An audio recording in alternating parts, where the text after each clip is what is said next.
So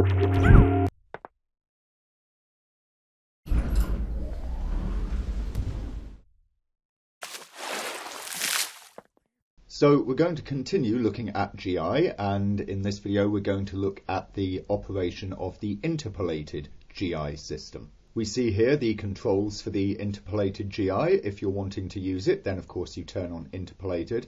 However, do take note there are a couple of settings in brute force that are still applied, namely the intensity, caustic, sample backdrop, ISBG and the volumetric effects. These still all apply if you're using interpolated. They're not brute force only. The only thing that is brute force only is the number of rays or the number of samples. As we can plainly see here in the interpolated section, we have different ray settings. And just like before, these are sample settings for what is essentially the GI light. So to demonstrate what's going on, we've just got a simple little scene here, and it's got a couple of direct lights poking in, and then the GI is doing all of the bounced illumination. It'll be easiest to see exactly what's going on if we just concern ourselves with only the diffuse indirect buffer, because of course this will show us just the parts that are being lit by the GI. So there we go, looks a little bit weird because of course we don't have the direct lighting, so we've got the light that falls on the countertop here, and that's being,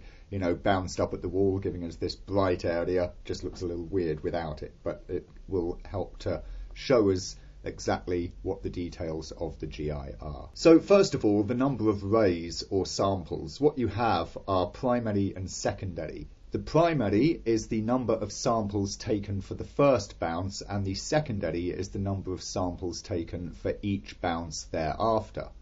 Now you can see the numbers that I'm using here, and they seem quite high, right? I mean, when we were doing the brute force, then we were using like 16 samples, and here we're going up to 500 and 200 samples. Seems like quite a lot. The thing to remember with interpolated GI is that these are not samples per pixel, they are samples per cell. So I'll just bring these down for a minute just to give ourselves a much faster render whilst we're playing around, and I'll show you exactly what is going on here. If we look at the bottom, we can see that we've got this debug display. This is really for the interpolated GI, which will show you various aspects of what is being done, what is being calculated. It's not something that you want to render, but it's something that you might use during the setup of a render, so as you can see, where the results are coming from.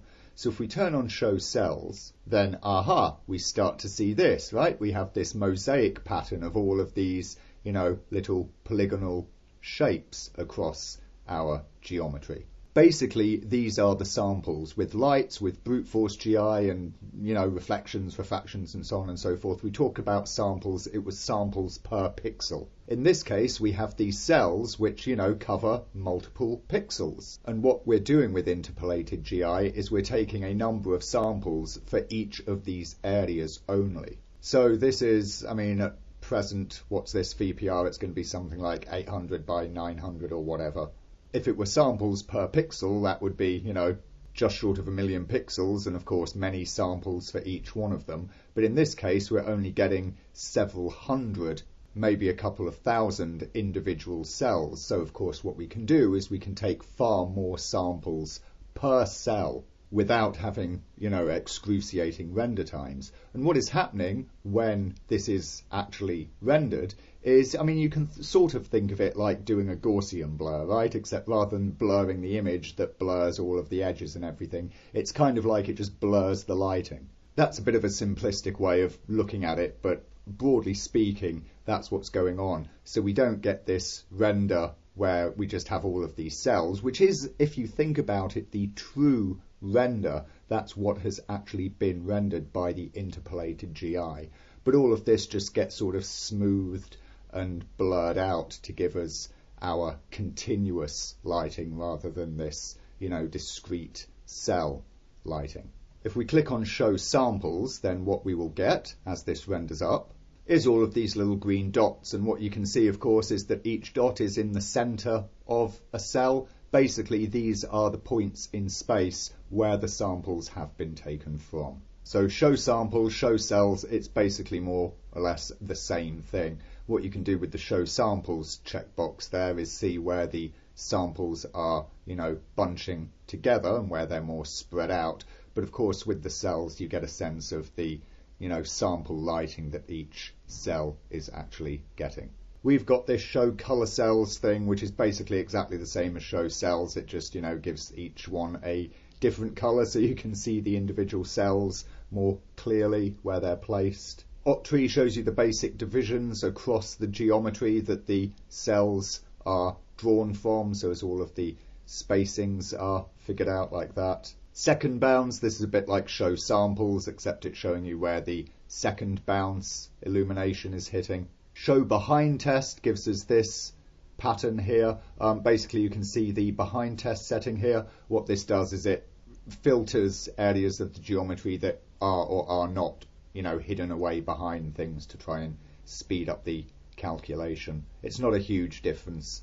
This show missing pre-process, this shows you areas that have not been sampled in this whole pre-process, and you'll see that actually as this starts to render up, as it starts to pre-process the GI, these samples begin disappearing, and at the very end of the render here, at the end of the pre-process of the interpolated GI, then any that get left over, which should be very few, are areas that got missed out by the whole pre-processing. And then finally we have show missing render, and this will give us little red points to show us samples that haven't actually been fully processed by the renderer. Again, that's processing the pre-process and turning it into the final smooth shading, and again most of those should disappear. These are mostly diagnostic little things if you're having a trouble, but most of those don't really matter. The only one that really is worth looking at most of the time is the good old show cells. And so we're going to use this show cells to just demonstrate what actually goes on with the GI here. So let's first of all look at our primary and secondary rays, right? So let's bring our primary rays down to, 12, and the secondary to, well, let's leave the secondary on 12 as well, shall we? They can both be the same.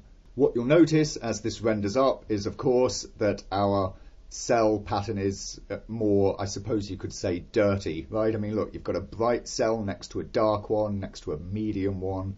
Essentially, this is noise, right? We've seen previously that when we've got low samples, then each pixel is only getting a couple of samples, then you get image noise. As you add more and more and more samples per pixel, each pixel comes closer to its true value, and the noise is reduced. Essentially, this is noise. It's just, instead of being per pixel, it's per cell. So you get one cell or pixel which gets rendered a bit dark because it hasn't got enough samples. The next one gets rendered a bit light because, again, it's got, too few samples, and so on and so on.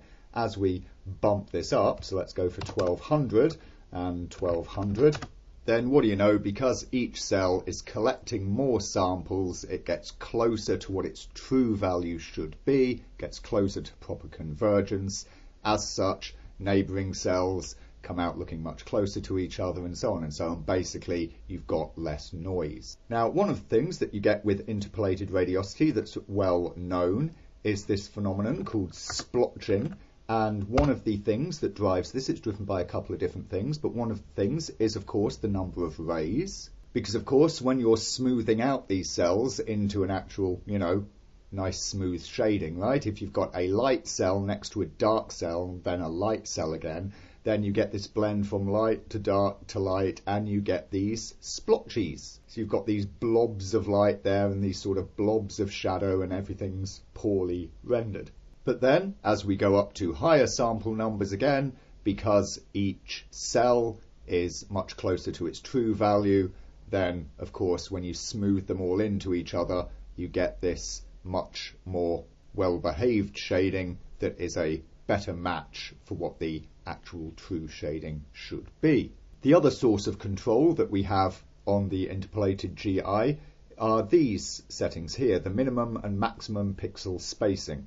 Min-max PS. What these control is how far apart or close together sample regions or cells must be taken. So if I set my minimum PS here to, let's say, 60 and my max PS to, 400, then you can see that what we get are fewer but larger cells being rendered. Obviously, this goes far faster because we've got fewer cells, right? But because of this, we can't capture as much fine-grained detail. So you see, for instance, around this little fitting in the ceiling that the light is hanging from, right? We've just got this one big cell around there that's casting the shadow for it. Okay, I've only got a few samples, but you get the idea that if we've only got this one big area, this should have a little, a little detailed shadow around itself. But because we've only got a great big massive cell occupying that whole area, then we can only sample that whole area. We can't sample into smaller geometric details. As such, as our pixel spacing becomes too big, then we start to lose shading and shadow detail. What this is essentially saying is how close together samples can be taken. What is the maximum or minimum size that a cell can be, right? Do notice this is done in pixels. So of course, if you're working to a certain VPR resolution and you've got different camera resolution, let's put this, 200%, so it's 1600 by 800, you'll notice that my cells here in my VPR haven't changed. But if we look at an F9 render with the same settings, you'll notice that our cells appear to be more numerous and smaller. The reason is because this has been rendered at a higher resolution. So if we actually bring it up to 100%, you can see that the size of each cell in this F9 image is more or less the same as the size of each cell over here in VPR, but only when measured in pixels. So that's something to keep an eye on, right? If you're working in VPR and you're setting these numbers to try and get something that looks right, or you're doing different resolution F9 renders to test. Remember that you will need to adjust your min and max pixel spacing to account for the different resolution between VPR and F9, or the different resolutions of F9 that you're using between test renders and final renders. But you can see that with combination with the rays, these pixel spacings also are responsible for some kind of, or some element of the splotching, as I say, with this one big cell here around the light fitting that would cause that to be a shaded area. Essentially, it's a bit like a splotch, right? Like we've got this big bright cell here just next to the coving part of the ceiling, and these two black ones, so I'd get a big sort of softy bit of shadow there and a big softy bit of light there. Losing definition, but it's also adding to the splotching. What you can do, of course, is you can go the other way, so you can bring your minimum pixel spacing down to 1, and you will see that what this allows Lightwave to do is create lots and lots and lots of very tiny cells in areas where geometry is in close contact, right? So it can produce more accurate, or should I say, more geometrically detailed shadows. Since the smallest that a single cell can get down to is 1 pixel, even the tiniest little detail can have little cells around it to capture the appropriate shape. Of course, what you can see is with low sample numbers is that's giving us a lot of noise, because of course, just because samples are smaller and packed closer together doesn't mean that a given cell and its neighbour are more likely to, converge properly. It's exactly the same no matter the size of the cell.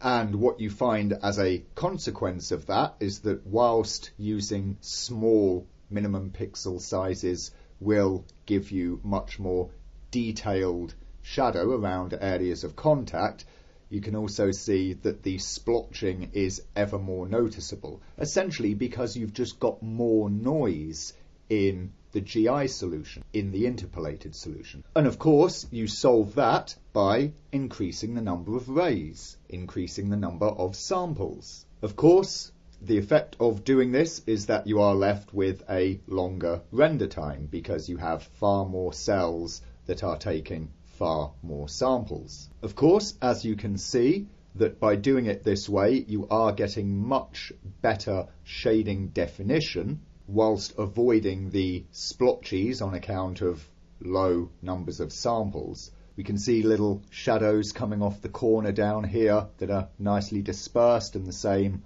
over in this area. Of course around the coving at the top there, which is all nicely shaded in. And of course here in the corner of the wall we're getting this nice little bit of occlusive shading. Of course, whilst it is pretty and looks nice and pretty splotch free, you should take note of the fact that it is still kind of splotchy. These lines aren't nice and perfectly crisp, right? They are just a little bit wobbly. And that can cause you certain issues, principally if we start talking about animation, which we will come on to. But otherwise, whilst time-wise, and this is still computing the, the actual GI solution, it hasn't actually started fully rendering yet, whilst this is, more time-consuming than, some of the quicker interpolated renders that we've just been seeing, it is still considerably quicker than brute force. Although it does depend somewhat on the amount of detail in your scene, right? If you've got lots of tight little corners and objects next to each other where lots of cells are going to need to be placed in order to resolve the shading detail between them, then obviously that will add up to more render time. If you've got larger, wide open spaces, big empty walls, big, continuous floors and so on, then obviously the GI solution will be able to place bigger cells up to the maximum pixel size, and those areas will converge more quickly. Either way, what should have become apparent and occurred to you by now is that if you have a interpolated solution where your minimum PS is 1 and your maximum PS is 1, then guess what you're getting? It's brute force, because now each cell can be no bigger than 1 pixel. That is essentially brute force GI. However, when working that way, you'll notice that you get a super splotch fest, because of course what the interpolated solution is still doing is it's, blurring the lighting solution between all of those individual cells. So even though each individual cell is only 1 pixel, it doesn't render sharply as 1 pixel, right? They all get sort of blurred off and smudged into one another. That notice brings us to the interpolation softness setting, which is basically a setting that controls how much cells are blurred into one another. If we set this to 0, then we can see that the little blobs of light from the individual cells are much more well defined, and as we turn this up, then we can see that they're getting ever more blurred out. But what you might be able to begin to notice is that they're forming these little circles, right? This will be more obvious if we go back to a more sane pixel spacing sort of thing here. There you see our splotches are turning more into circles. So low interpolation softness gives you this really harsh high contrast splotching, and high interpolation softness gives you this really clear circular splotching. Generally, there's not an awful lot that you can do with this. Somewhere between 40 and 60% is really as far as you want to go. Almost always you just leave it at 50. Angular tolerance, you might have noticed we haven't yet mentioned. Basically, that's kind of like pixel spacing, right? Except it's for curved or round objects. How many degrees of direction change can happen in a surface before a new sample gets placed. So here we've got these spheres, right? In terms of pixels, then they're quite small, but in terms of angle, then if we go from the bottom right round to the top, there's 180 degrees. And so of course that's going to pick up some shading difference across its body. Basically, as angular tolerance goes down, then you can get samples closer together. But remember that the max and min PS take primacy. So if you set a high angular tolerance but you set a small minimum pixel spacing, then it can add more samples or cells closer together. So the question then is how to use this interpolated system to the best effect. And obviously it's a balancing act, right, between your number of samples and your pixel spacing. Clearly, you're always going to want something that's, nice, smooth, clean renders. You're not going to want noise. You're certainly not going to want splotching. What does that mean for your rays? Well, your rays always want to be high. Whereas with brute force, you might be able to start getting a reasonably clean render once you're getting up to like 32 rays, 32 samples or something like that. Because of the way that the interpolation works, you normally need much higher rays. Something like 600, 1000, maybe 2,000 or 3,000 rays. Should that be the same for your primary and secondary? Well, if you remember, of course, secondary bounces, because they bounce off things and they, fade over distance, distance fall off and that, they get weaker, then they contribute less to the overall solution. But if you've got places that are only getting secondary illumination, like the underside of this counter behind the stools there, then they may need to be high. Generally, your secondary rays will need to be between about 2/3 and 100% of whatever your primary rays is set to. So something like maybe 1200 and 800, right? And numbers like this will very often be the case. The next thing is the min and max pixel spacing. And what this choice really comes down to is how much render time you can afford. Obviously, using interpolated, you're always going to get faster than brute force. If you've got a gazillion cores, then fine, just use brute force. Otherwise, you're using the interpolated to try and save some time. And usually what the choice comes down to is this. If you're wanting reasonably quick renders of a scene, you're wanting to get down to like 5 minute, 10 minute, maybe 15 minutes per frame, and you're just concerned about it looking clean, little tiny, details of shadows that aren't quite correct, you're willing to tolerate, then a good idea is to go for a fairly wide minimum pixel spacing. How wide? I would say between 1 and 3% of the largest dimension of your image size. What should your max pixel spacing be? I'd say normally about 10%. So what did I have here? 1800, okay, so 1% of that would be 18 and 180. Obviously that's going to be more space in VPR. Remember, we are talking pixel numbers here, so let's just do an F9 of it. There we can see our GI solution building up. Obviously when it's doing the pre-process, it shows you the cells there. We can see that they're resolving quite nicely. And there we go, 3 minutes 56 for that. And we can see it looks pretty good and pretty clean. You can notice that we're not getting that, nice, tight, refined shadowing in the corner there, obviously because our min pixel spacing is too large for that. But we are getting, clean edges and corners without any visible splotching. Same down here, underside the counter. Yeah, no really visible splotching. Our shadow coming off the bowl here is a little bit, weird. It's not very well defined. Again, minimum pixel spacing.